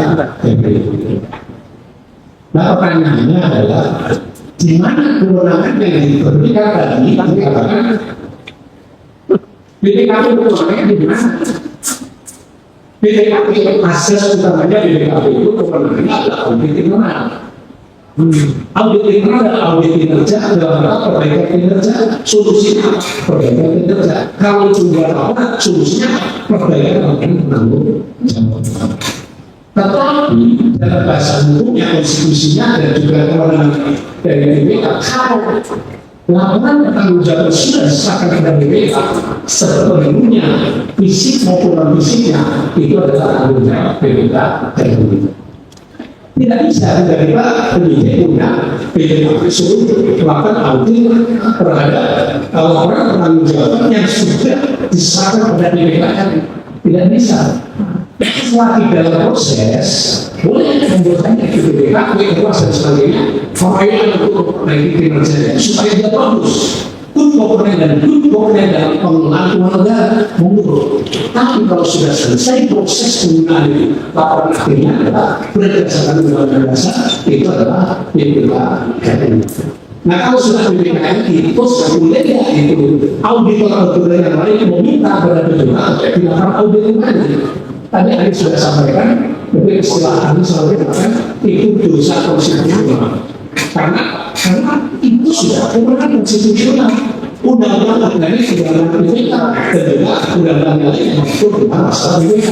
Tiga-tiga itu BPK mengambil kemudian diserahkan kepada BPKP untuk melakukan audit. Ini yang tadi saya katakan, mekanisme dari seperti apa? Jadi ahli katakan saya berpatokan pada prinsip-prinsip pengelolaan keuangan negara seperti ahli sampaikan tadi, yang benar juga ahli sebagai pengajar audit investigatif dalam fakultas akuntansi. Ahli selalu sampaikan ada batas-batasnya. Jadi kalau audit, pelaku audit itu harus barangnya sudah selesai. Tidak barang ini proses. Kalau audit investigasi barang sudah selesai, tidak ini proses. Kalau barang ini proses itu tadi audit internal membuatnya diperbaiki seperti apa. Tapi kalau sudah disah dari Mahkamah Konstitusi, semua kewenangan yang ada di yang lain terus dilakukan. Andai kata ada apapun harus kepada BPK RI. BPK RI itu juga boleh menghitung auditor yang lain boleh. Syaratnya satu bahwa BPK itu boleh auditor yang lain. Syaratnya dia harus punya sertifikasi. Pertama, sertifikasi audit keuangan negara. Yang kedua adalah sertifikasi audit investigatif. Itu semua yang diberikan oleh BPK RI. Dan berikutnya adalah dia bertindak dan itu atas nama BPK RI. Demikian ya. Iya, baik, itulah yang kami sangat menghargai beberapa ahli. Dan kalau kami perhatikan tadi, memang ahli beberapa kali menjawabnya berdasarkan logika, meskipun kami sudah mengutip isi-isi peraturan tersebut. Disimpulkan aja kami mata Anda dengan kenapa Kami lanjutkan yang terkait dengan pembinaan material dulu ini Pak ahli ya, Dr. Sakir. Tadi ahli menjelaskan tentang kausalitas, ya, benar, ya, ada perbuatan dan ada kausalitas terhadap perbuatan itu dengan penyimpangan maupun kerugian negara. Ya. Pertanyaan saya, ketika ada satu perbuatan ya, bentuknya tindakan atau pengambilan keputusan yang kemudian teridentifikasi atau bisa dibuktikan ada penyimpangan, ada melawan hukum, ada aturan yang dilanggar. Ada peraturan perundang-undangan yang kemudian diabaikan atau dilanggar pertentangan itu, dan ini memiliki kausalitas, ya, tindakan tadi yang saya katakan memiliki kausalitas terhadap adanya kerugian keuangan negara atau peraturan negara di pasal 2 atau di pasal 3 misalnya. Apakah kausalitas yang ini yang saudara maksud sebagai satu ajaran yang kemudian bisa dimintai pertanggungjawaban pidana yang tadi saudara ahli sampaikan? Silakan. Baik, ahli jelaskan perbuatan melawan hukum dalam pasal 2 ayat 1 dan penyalahgunaan dalam pasal 2 itu dimaksudkan adalah perbuatan melawan hukum dalam hukum pidana. Demikian juga pasal 3 penyalahgunaan juga dalam hukum pidana. Tapi kalau tadi ditanyakan bahwa bagaimana kalau orang itu melakukan perbuatan yang disebut melanggar peraturan perundang-undangan, berapa yang dilanggar? Kalau orang pidana satu undang-undang bukan peraturan perundang-undangan. Kecuali undang-undang itu turunan atau silahkan organik dari satu undang-undang yang berkausalitas dengan ancaman pidana, oke. Tapi kalau tidak berkausalitas dalam konteks pidana, mohon maaf, orang masuk penjara dalam hukum pidana itu hanya karena melanggar, bukan karena peraturan. Seseorang bisa ditangkap, ditangkap dan kemudian dijadikan tersangka tidak boleh karena peraturan. Misalnya saja peraturan presiden, peraturan tidak boleh. Harus aturan itu ada dalam undang-undang. Yang kedua harus dalam perda.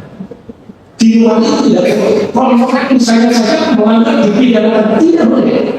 Dan yang maksud tidak dipidanakan tidak boleh. Karena prinsipnya dalam hukum itu dalam hukum pidana itu jasa hukum untuk menyatakan orang tersangka, memidana dan sebagainya harus dengan undang-undang. Tadi Adi sudah menjawab, kewenangan hukum juga harus lahir dari undang-undang, bukan dari peraturan. Nah, atas dasar itu Adi sampaikan, kalau ada peraturan menteri, ada peraturan presiden atau peraturan yang lainnya, tidak boleh dipidana karena apa? Peraturan tidak boleh mengatur sanksi pidana. Demikian, saya ingin klarifikasi dulu ya. Sebetulnya maksud saya ya tadi kemudian ahli menjelaskan bahwa dasar memidana seseorang tadi adalah karena peraturan punya perpres, ya peraturan bukan perpres. Pertanyaan saya sebetulnya yang ahli ya coba diperhatikan cermati baik-baik pertanyaan saya. Apakah suatu perbuatan? Jadi kalau yang saya nampak dari penjelasan sebetulnya orang itu kemudian dipidana berdasarkan peraturan yang menggunakan konteksnya juga ya kalau begitu. Pertanyaan saya sebelum sederhana, apakah satu perbuatan tadi yang sudah dikatakan sebagai itu dengan menjelaskan tentang ayat kausalitas tadi ya, satu perbuatan apapun yang tindakan keputusan yang kemudian teridentifikasi bisa dibuktikan ada penyimpangan atau melawan hukum dalam konteks di pasal 2 tadi ya tentu kita tidak membedakan. Kemudian memiliki kausalitas terhadap penyimpangan itu dengan adanya kerugian pelanggaran yang itu dibedakan. Ya. Apakah ini kemudian yang ini berdasar aja sebenarnya pada ini. Nah, ajaran konsultasi ini sebagai bagian dari ajaran yang bisa dipidana, ini pertanggung jawaban pidana seperti itu ya. Kalau dimaksud bisa dijelaskan silakan. Iya, akan dijelaskan, tapi mau dijalankan yang sempurna pendapat ahli. Jadi kalau itu dasarnya itu peraturan presiden atau peraturan menteri dan sebagainya, melanggar itu peraturan itu apakah berkausalitas dengan sanksi kerugian negara? Mungkin ya, tidak. Tetapi kalau kausalitasnya peraturan menteri itu ranahnya hukum administrasi. Oke, baik. Itu. Kan tadi sudah saya bilang jangan dipotong dulu, biar sempurna jawaban kami. Oke, silakan. Jadi kalau itu rujukannya nanti adalah perbuatan melawan hukum pasal 2 atau pasal 3 penyalahgunaan wewenang, dasarnya adalah peraturan menteri, itu yang tidak boleh. Dasarnya harus dalam hukum pidana karena itu domainnya hukum pidana. Jadi kalau ada misalnya menteri diatur oleh peraturan presiden misalnya, menteri melanggar peraturan presiden, itu melanggar peraturan presiden itu melanggar hukum administrasi. Kalau menimbulkan kerugian negara selesai berdasarkan hukum administrasi, kalau memang memiliki objektif bahwa ke mahkamah BPK supaya dia melakukan audit investigasi terkait dengan masalah itu. Jadi bukan dengan yang disebut sebagai hukum tadi adalah sebagai boleh tidak masuk itu sebagai melawan hukum dalam pidana pasal 2 dan pasal 3 tidak. Kalau itu terjadi seperti apa yang kami lakukan, mungkin kalau dia terjadi maladministrasi pada yang kerugian keuangan negara bisa jadi seperti itu. Jadi kami sampaikan dalam konteks pidana itu jasanya harus hukum pidana. Makanya tidak sebenarnya jika pengadaan barang jasa tiba-tiba masuk di dalam pidana tidak bisa. Pengadaan barang jasa itu orang pembelaan lagi masih tiba-tiba diintervensi oleh penegak hukum karena hubungan perbedaan masih juga ini masih peranannya adalah pembelaan. Oke. Dalam pasal 2 ayat 1 Undang-Undang 31/19 ya, ada salah satu unsurnya adalah memperkaya diri, ya, memperkaya orang lain atau memperkaya korporasi. Ini sifatnya normatif ya. Mohon penjelasan kepada kami dan konsekuensi atau implikasi dari satu pengaturan yang sifatnya alternatif dari kondisi dan atau perkara kondisi itu sifatnya harus terpenuhi keseluruhan kondisi atau seperti apa? Sebelum masuk kepada memperkaya diri sendiri orang lain korporasi, yang satunya lagi nanti adalah menentukan diri sendiri atau korporasi, ini sampaikan lebih dahulu. Kita berbicara dalam korupsi itu, Undang-Undang Nomor 31/19 adalah tidak pidana korupsi. Nah, saya ingin jelaskan kalau orang pidana selalu di antara pasal 2 dan pasal 3, 2 pasal ini khususnya itu yang menjadi item pokok perbuatan yang dilakukan. Belum kaitannya itu yang mana? Apakah menguntungkan diri sendiri orang lain itu adalah perbuatan jahat dan hukum yang berat, atau menguntungkan diri sendiri orang lain itu harus dihukum? Dan umumnya kami sebagai orang yang mempelajari pasal 2 dan pasal 3 ini, menguntungkan orang lain diri sendiri atau korporasi itu sah di dalam hukum. Karena dalam hidup berbisnis itu harus saling menguntungkan. Diri sendiri orang lain untuk saling menguntungkan, maka dia katakan ini bukan yang pokok dalam unsur berikutnya. Kalau dalam peradilan ini bukan unsur pokok. Oleh karena itu ada kepentingan masing-masing karena ini bukan unsur pokok. Karena itu bukan kriminal. Memperkaya diri sendiri bukan kriminal. Malah tujuan orang itu sebagai negara supaya kaya, maka bukan kriminal. Yang kriminal itu melawan hukum dalam konteks hukum pidana. Mengkaya ini tidak, tapi yang kriminal adalah melawan hukum dalam pengelolaan keuangan negara yang membuat negara itu rugi, menderita kerugian. Jadi dia juga menyalahgunakan wewenang itu yang menimbulkan akibat kerugian keuangan negara. Perkara orang lain kaya dan tidak sesungguhnya bukan instrumen pokok, karena orang lain kaya hidup itu saling kaya, maka dia tidak setuju kalau kolektor dijatuhi pidana dimiskinkan itu sangat inkonstitusional. Juga tidak semua, karena maksudnya adalah kaya mau kaya menguntungkan boleh saja, yang tidak boleh melakukan perbuatan yang mantul dan menyalahgunakan wewenang. Jadi kami sampaikan, jadi kalau ditanya itu alternatif atau kumulatif, itu adalah dalam konteks pembuktian kelabaran yang pokok itu yang pokok dulu dia mengenai sebutkan berdasarkan audit investigasi audit BPKI, yang kedua itu terjadi pada perbuatan manapun. Kalau yang satunya adalah kemudian keuangan yang terjadi audit investigasi yang disebabkan karena penyalahgunaan wewenang. Penyalahgunaan wewenang karena apa? Penyalahgunaan wewenang dalam konteks pengelolaan keuangan negara.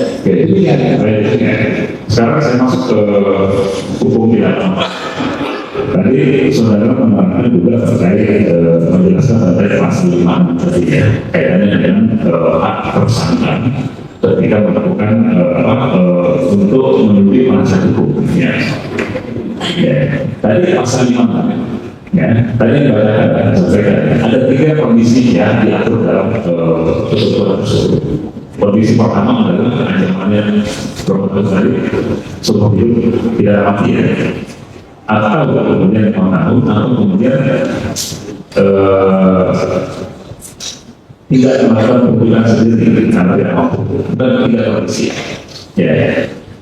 Ketika misalnya dalam situasi atau proses penyidikan ya karena sudah tertangkap tersangka kemudian ada kebutuhan itu ya, apakah penyidik ya bisa menentukan dari 3 kondisi itu kemudian pilihannya ada misalnya nanti ancamannya dan itu menjadi kepatuhan ya, karena kewajiban bagi penyidik untuk menunjuk ya melakukan pembunuhan tersangka itu sebut berdasarkan pasal yang dimana sebetulnya kemudian kita boleh bukan satu kondisi kemudian harusnya pilihannya bahwa kemudian ditutup sendiri kan itu kemudian seperti itu. Nah, saya memberikan ilustrasi ketika dalam suatu proses pemeriksaan ya karena ada kebutuhan terkait dengan pendampingan penasihat hukum tadi ya pada dia, lalu kemudian tersangka tidak keberatan untuk diberikan penunjukan oleh penyidik karena memang tugas dan kewajiban berdasarkan ketentuan pasal 5.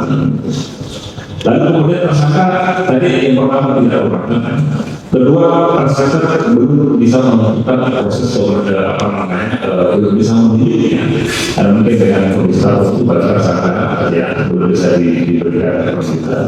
Nah, apakah mekanisme penunjukan dalam konteks pasal 5 tadi kalau saudara ini kemudian tadi mempersoalkan bahwa harus ditunjuk sendiri. Nah, kalau kondisi dengan ilustrasi seperti itu pasal 5 masih terpenuhi atau bagi yang masih sesuai dengan hukum. Silakan. Baik, Ali jelaskan, Ali menegaskan dari saya apa yang Ali sudah sampaikan. Asasnya itu kalau kita bicara normanya itu asas di dalamnya adalah setiap seorang yang diperiksa dalam statusnya dia sebagai pelapor atau terdakwa atau tersangka, dia pemeriksaan itu wajib dihadiri oleh penasihat hukum. Apalagi tadi Ali sampaikan bahwa itu ancaman pidananya bukan hanya 5 tahun, tapi adalah seumur hidup.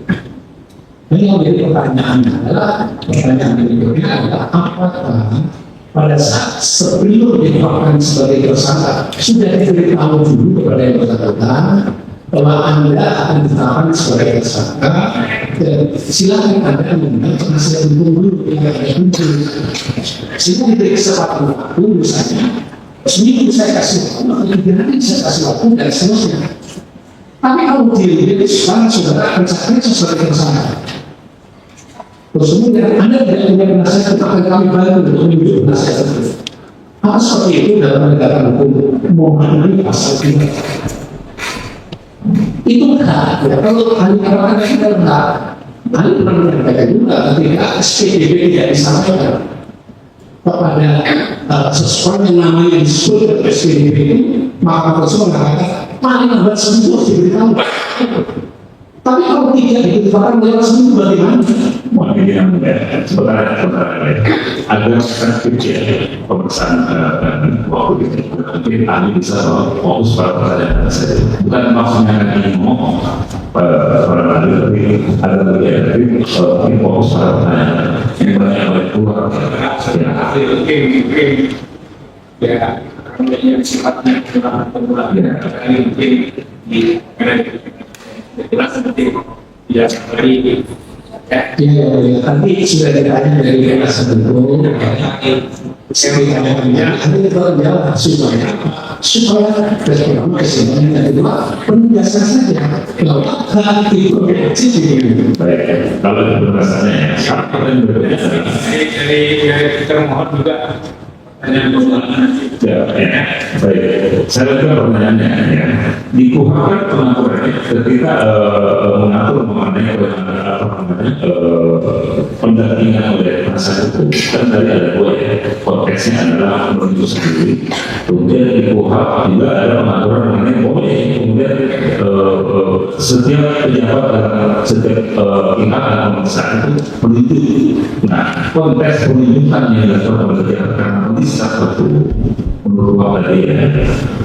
Apakah kemudian juga menjadi bagian yang dapat mengawasi atau tidak bisa mengawasi jalannya proses pendidikan? Misalnya ada salah satu pengacara yang tunjuk dalam proses pendidikan atau di penuntutan konsep persidangan karena kondisi tadi menurut Bapak memungkinkan. Nah, apakah konteks pengawasan dalam rangka pembelaan kepada konsep terdakwa itu tidak berjalan ketika penasihat hukum yang menjalankan tugas itu adalah penasihat hukum berdasarkan peruntukan itu pertanyaan. Jadi yang disampaikan tadi itu kewajiban dari penyidik untuk memberitahu Anda punya hak untuk didampingi penasihat hukum. Mana tidak? Nah, ini kembali lagi nih, saya kira ini kembali pertanyaan kita anggap bahwa ini sudah diketahui ya, ini kita sudah memberitahukan ya, proses ilustrasinya adalah hak itu sudah diberitahukan, tapi karena kondisi tertentu ya, penuntutan itu harus dilakukan misalnya. Jadi ini tolong yang disampaikan lagi supaya clear. Karena substansi pokok itu hak itu sudah diberitahu kepada bersangkutan. Jadi posisi dia memutus itu adalah dalam posisi netral. Karena sementara itu kalau ada yang salah, umumnya masih tidak netral. Tendensius dalam konteks ini karena mestinya bahwasanya proses pendidikan itu hak kamu didampingi masih penting. Kan itu kalau di Amerika itu sejarahnya dari Amerika juga sama sudah seperti itu. Jadi kalau itu hanya tidak diberitahukan salah. Kalau sudah diberitahu kamu bisa membuat penasihat hukum supaya kamu bisa dibiasa. Nanti dia tidak kesempatan. Jadi ada yang berpendapat bahwa kalau substansi pokok memulainya tidak dipenuhi secara full dalam satu konten ini, maka disampaikan bahwa itu belum mewujudkan namanya peradilan terhadap tersangka itu upaya trial.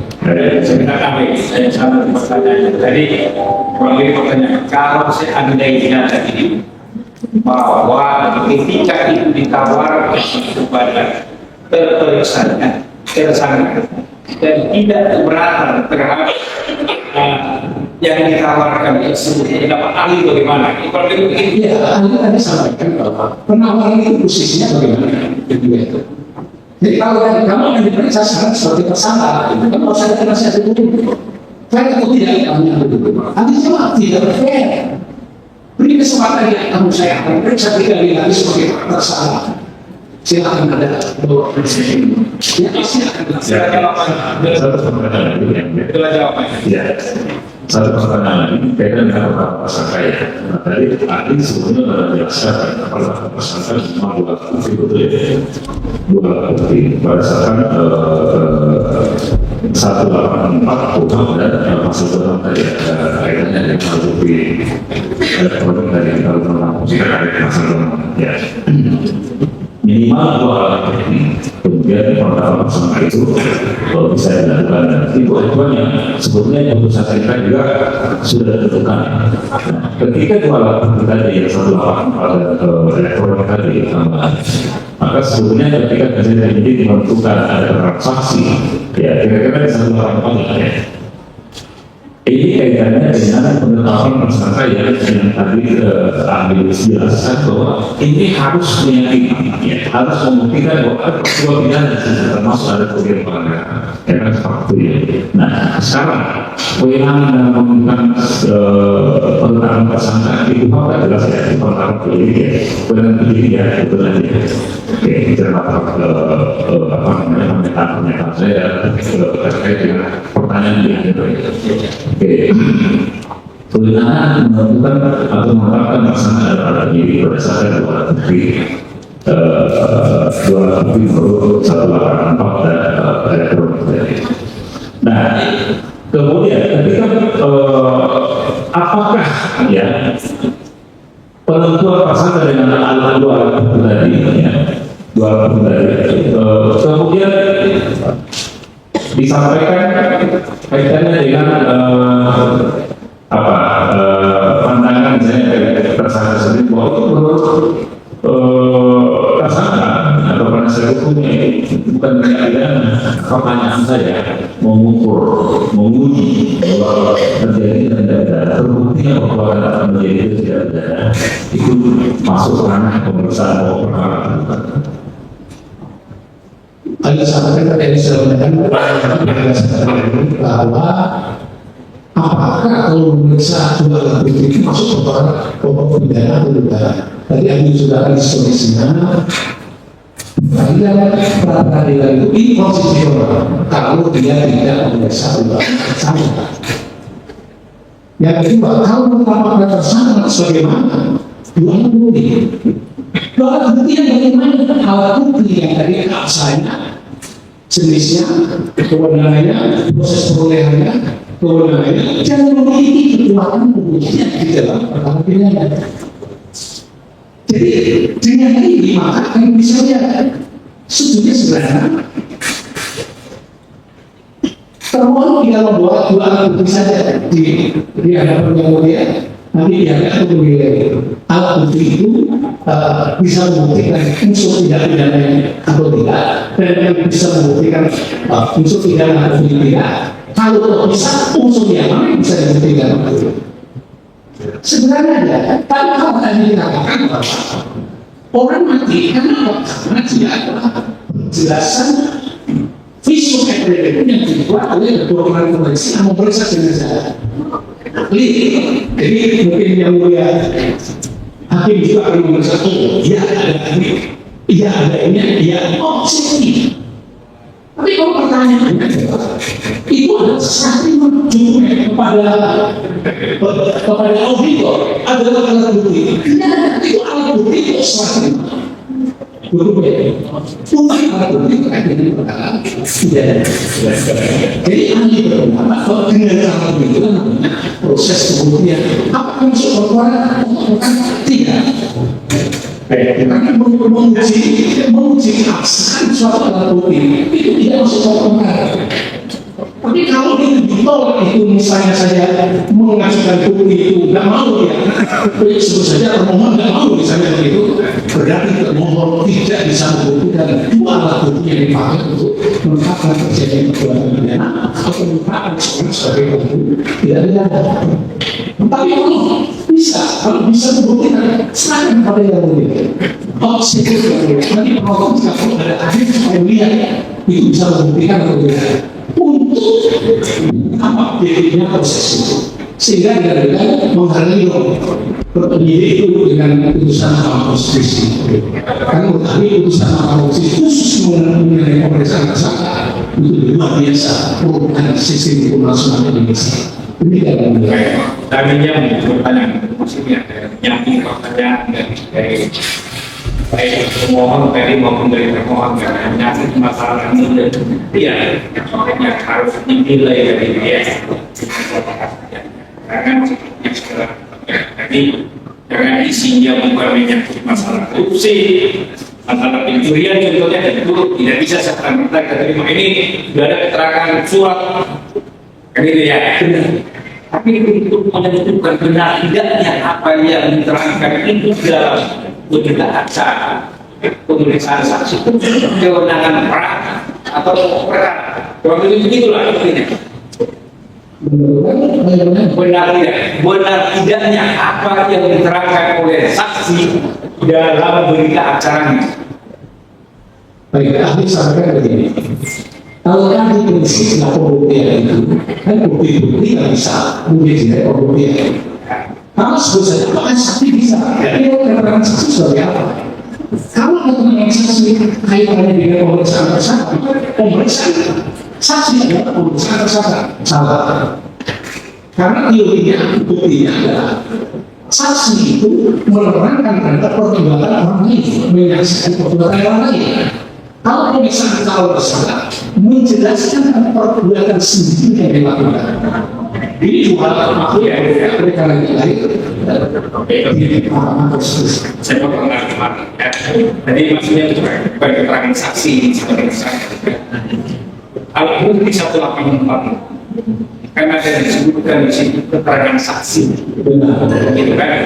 Tadi seperti yang ditegaskan oleh Ibu harus memang. Oh, kalau begitu ada relevansinya. Yang dimaksud tadi semua alat bukti harus punya relevansinya. Kalau keterangan saksi tadi yang dibuktikan apanya? Kalau keterangan saksi yang dibuktikan adalah misalnya kerugian keuangan negara, minta maaf, tidak relevan kerugian keuangan negara dengan keterangan saksi. Demikian maksud saya. Silakan, ya masalah saya pendapat tidak beda ya di pertanyaan lain. Yang jelas yang disampaikan oleh Kami masih kasih penulis.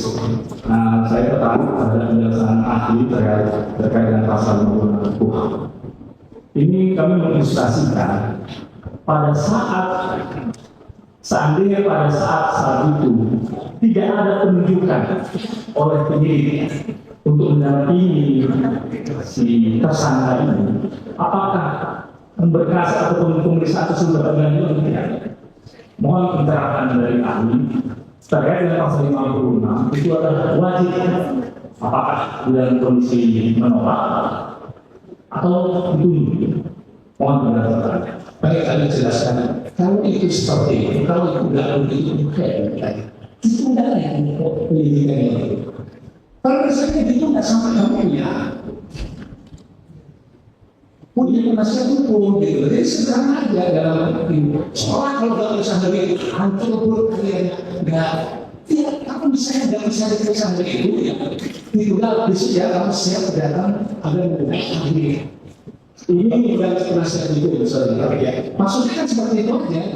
Soalnya kalau nggak bisa itu betul semuanya kan tidak juga. Kalau itu tidak, lo coba gitu. Penyidik itu namanya penegak hukum bijaksana. Nah, bijaksana salah satu di antaranya. Hari ini saya belum bisa menunjuk penasihat hukum. Saya mohon pemeriksaan tunda usaha. Sebenarnya selesai. Jadi pakaian hukum dan keadilan ada di situ, kepastian hukum dan keadilan ada di situ. Demikian kalau hal ini. Ya, terkait dengan tadi yang saudara ahli sampaikan bahwa nanti bisa ditunda dan sebagainya, ada waktu diberikan kepada si tersangka untuk memberikan waktu. Apakah itu ada parameternya ataupun kewajiban dari penyidik untuk mengabulkan atau mengikuti apa permintaan si tersangka tersebut? Jadi repot juga kalau semuanya harus ada undang-undangnya, kewajibannya. Sama juga kita bertanya, kalau nggak salah itu diperiksa sejak tahun berapa sampai tahun berapa, itu dosa atau tidak sebetulnya, boleh atau tidak? Pemeriksaan itu lama sekali, statusnya lama sekali, bisa atau tidak? Ya kalau dalam kita menjamin kepastian hukum dan keadilan, kalau sudah 1 bulan atau beberapa bulan nggak bisa membuktikan bahwa itu tidak pidana, terus lebih dahulu. Nanti kalau itu dibuka lagi, indah dalam penegakan hukum itu. Tapi kalau itu tiba-tiba maaf, ahli itu pernah yang melihat di pengalaman ahli itu sejak pengadilan pengadilan 5 tahun hanya diperiksa, berapa yang diperiksa, tidak ada apa-apa. Sekarang salah nggak itu membiarkan 5 tahun seperti hanya diperiksa kalau ada mungkin pemilihan kepala daerah atau legislatif. Begitu diperiksa setelah itu pendaftaran selesai diundangkan lagi. Tahun berikutnya itu sudah selesai 5 tahun itu kejadiannya di Pulau Utara. Dan nanti dia akan menjelaskan ini kepentingannya apa. Kalau nggak ada satu kali plus perkara nanti suatu saat kalau ada bukti baru umur menurut kali ini ya, KPK itu berubah juga ketika tidak ada SP3 itu mengisahkan orang semua masuk ke pengadilan. Padahal tujuannya hanya satu aja, ada buktinya atau tidak. Nanti dimana kan semua pengadilan. Akibatnya menjadi akhirnya dibikinlah namanya sarana untuk bisa menguji namanya SP3 itu kan Jadi lagi pada saat tidak dilakukan atau dalam pemeriksaan tersebut tidak didampingi atau tidak dalam penunjukan oleh penyidik, apakah penyidik pada saat itu dapat dipersalahkan sehingga demi menghormati hak si tersangka dia kami periksa atau diperiksa tanpa tidak punya masalah. Mana yang lebih urgensinya tanpa didampingi penasihat hukum atau didampingi penasihat hukum dengan penunjukan kami menghormati hak-hak tersangka dengan memberikan fasilitas didampingi penasihat hukum dengan cara pendampingan. Menurut ahli mana yang lebih urgensinya atau mana yang lebih penting didampingi penasihat hukum dengan sistem penunjukan atau tanpa didampingi penasihat hukum? Jadi saudara termohon, tadi kurang lebih sudah jelas. Sang ahli menerangkan bahwa ya sebaiknya diberikan waktu. Itu tadi, itu tidak kurang lebih diberi ruang waktu untuk menunjuk sendiri. Intinya sampai di situ aja, ya. Tidak usah kita pertentangkan itu lagi. Itulah pendapat ahli. Ini biaya, ngomong sebaiknya selayaknya diberikan waktu apakah untuk masuk penundaan 1 minggu, 3 hari untuk memberikan kecepatan itu aja. Itu kecepatan panjang lebar. Oke, ada pertanyaan lagi? Izin yang boleh izin yang boleh. Tadi ahli menerangkan sesuai alam yang tidak ditanyakan oleh penasihat hukum memohon. Kami menggunakan sampai kami berbeda. Dan juga tadi ahli menerangkan bahwa yang berwenang untuk melakukan atau mungkin kerugian keuangan tersebut adalah BPK. Sebelum tadi dikatakan, saya mau kasih informasi seperti ini. Jadi suatu instansi ini sudah dilakukan pemeriksaan audit oleh BPK. Dan pemeriksaan di BPK ini sifatnya uji ternyata ada laporan dari masyarakat yang menyatakan bahwa instansi tersebut yang sudah dilakukan audit tapi tidak secara detail hasil dari audit BPK itu apakah ini atau tidak, tapi dia dari orang menyampaikan auditnya adalah ini. Terus pada saat proses pemeriksaan oleh baik itu yang kepolisian, kejaksaan ataupun penyidikan, ternyata berdasarkan hasil pemeriksaan itu bukan adanya perbuatan melawan hukum dari apa yang terjadi yang telah dilakukan hasil audit oleh BPK. Terus selanjutnya dari APK tersebut menuju kepolisian atau BPK ataupun kejaksaan ini oleh investigasi. Apakah ketika diminta oleh investigasi katakanlah kepada orang yang menerbitkan hasil audit tersebut, dia akan mengeluarkan lagi hasil investigasi berdasarkan permintaan dari audit tersebut. Itu bagaimana? Karena di awal kan dia sudah terbitkan tuh. Coba ahli. Baik, kami jelaskan, jika hasil audit BPK 10 tahun yang lalu itu boleh dibuka kembali, saya kira nanti bisa semua orang bisa mencari pejabat-pejabat yang menjabat pada saat itu, bisa melaporkan dan sebagainya. Terus pertanyaannya kepastian hukumnya lembaga BPK ini seperti apa? Jadi yang tadi ahli pertanyaan, kalau seperti ahli pertanyaan jangan diambil dulu, biar saya tanya. Karena ahli kalau menjawab, ya tidak, itu kan bukan ahli namanya. Maka ahli akan menggunakan kronologi dan terus pendapatnya seperti apa. Supaya pendapat itu tidak sekali namanya regulation ini. Jadi ahli bukan asal ngomong, tapi dasar hukumnya kan harus regulation-nya pasti. Jadi balik lagi pada pokok masalah, kalau itu benar, 10 tahun yang lalu tahun 2022, pertanyaan hukumnya adalah kalau begitu semua audit yang sudah masuk ke dalamnya itu bisa dibuka kembali. Ahli diberikan beberapa yang mengumpulkan kepala desa, seluruh kepala desa. Kalau sudah laporan sudah diperiksa, BPK jangan mau diperiksa siapapun ini. Akhirnya mereka kumpul seluruh kabupaten, ahli menjelaskan itu supaya tidak ada kepastian itu. Dan kesimpulannya apa? Akhirnya kalau sudah laporan sudah diterima, ya sudah selesai. Kalau mau diperiksa lagi, kalau dikembalikan lagi pada BPK RI minta diperiksa audit nomor sekian kepada BPKRI karena itu sudah kewenangan ada pada BPKRI. Tapi jangan sampai auditor yang lain yang sudah tidak punya kewenangan memeriksa audit terhadap laporan pertanggungjawaban yang sudah menjadi dokumen dari BPKRI. Tadi Ali selalu tegaskan begitu, penghargaan atau kepastian hukum dan penghargaan hukum terhadap auditor BPKRI. Ali tadi sudah sampaikan ini sudah kalau bukan Ali pelaku seperti itu, ya Ali sampaikan kalau ada masalah itu terkait dengan laporan pertanggungjawaban itu kan kepada BPKRI untuk mereka audit investigatif terhadap kerugian itu juga terjadi kerugian negara itu pada BPKRI. Tidak ada auditor yang lain yang dia sudah terus kewenangan itu disebabkan karena laporan dokumen itu ada di BPKRI. Ini dari kewenangan. Cukup ya, sama-sama setuju ya. Untuk keterangan ahli ini pendapat ahli nanti dituangkan dalam masing-masing satu kesimpulannya ya. Itulah ahli, ahli seperti itu ya. Masalah kita sependapat dengan ahli itu. Terima kasih atas kehadirannya, kita ada dengan banyak pencerahan.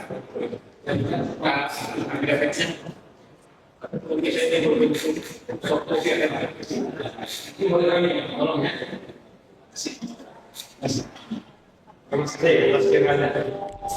Sekarang ini jam 2. Kita istirahat makan sebentar dulu. Ya, bisa ya? Bisa ya. Nanti sama sore ini tadi tambah sore. 1 jam.